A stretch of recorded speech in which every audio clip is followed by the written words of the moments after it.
que parce que vous gardez sa place, vous conservez sa place, tu as le droit de l'amener. Si tu nous appelles, tu le laisses savoir d'avance. Quand tu rentres dans un centre, veux pas quand tu es directrice, tu dois voir à tout. Au fonctionnement, aux inscriptions, au bien-être des parents, au bien-être des enfants, au bien-être des éducatrices. C'est un ensemble. Là, tu dois voir toutes les facettes de ça. Puis quand tu rentres et que tu as des compliments d'un parent ou que tu as un enfant qui est heureux, qui part le soir en chantant ou qui arrive le matin en disant des beaux bonjours, tu dis, bien, regarde, il est content d'être ici. S'il est content d'être ici, c'est parce qu'on a atteint notre objectif. Comment ça va? Où tu étais, Lia? On peut mettre la salade, bien sûr, oui. Moi, on like salade. Tu n'aimes pas la salade? Une chance s'est présentée pour un poste de directeur dans un centre beaucoup plus petit que celui où je travaillais. Et je pensais, OK, c'est le temps de prendre ce défi. Oui, tu peux prendre un de ça, alors. On essaie toujours de se remettre à chaque jour, quand un parent nous demande quelque chose, de se remettre en position puis de se dire comment je vais l'accompagner. Ils sont partenaires avec nous, pas juste dans le service de garde, mais à travers les autres programmes. On veut chercher qu'est-ce qu'ils veulent, qu'est-ce qu'ils aiment. Qu'est-ce que les activités que vous pouvez faire à la maison pour développer le français? La communauté et puis le comité administratif sont vraiment derrière moi. J'aime bien comment ils travaillent, ils sont vraiment très impliqués. Si j'ai une idée, je partage avec eux. Ils sont toujours très flexibles à l'accueillir. Et puis, on y va à partir de là. Pour moi, l'alimentation des enfants est importante parce que c'est le début de ce que les autres vont peut-être adopter comme des habitudes de vie plus saines. Alors, c'est moi aussi qui fais les achats. Je veux minimiser le contenant de sucre, de sel, de gras.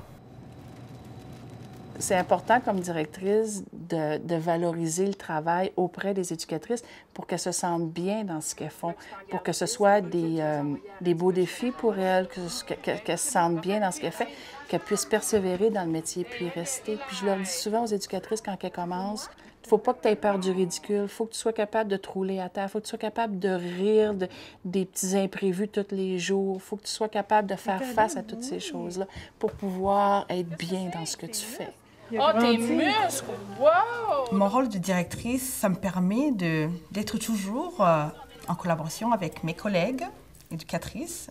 Ça me permet aussi de jouer avec les enfants. J'aime chanter les ABC. Bravo!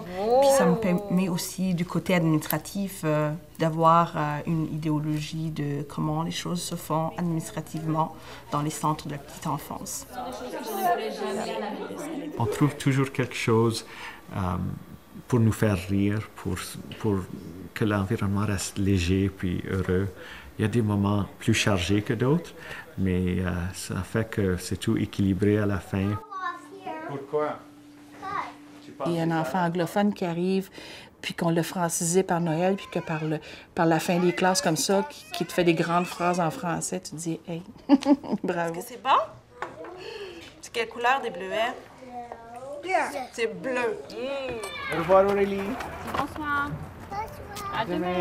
Pour nous, être une petite garderie dans une communauté francophone, c'est l'environnement parfait pour promouvoir la langue et la culture francophone.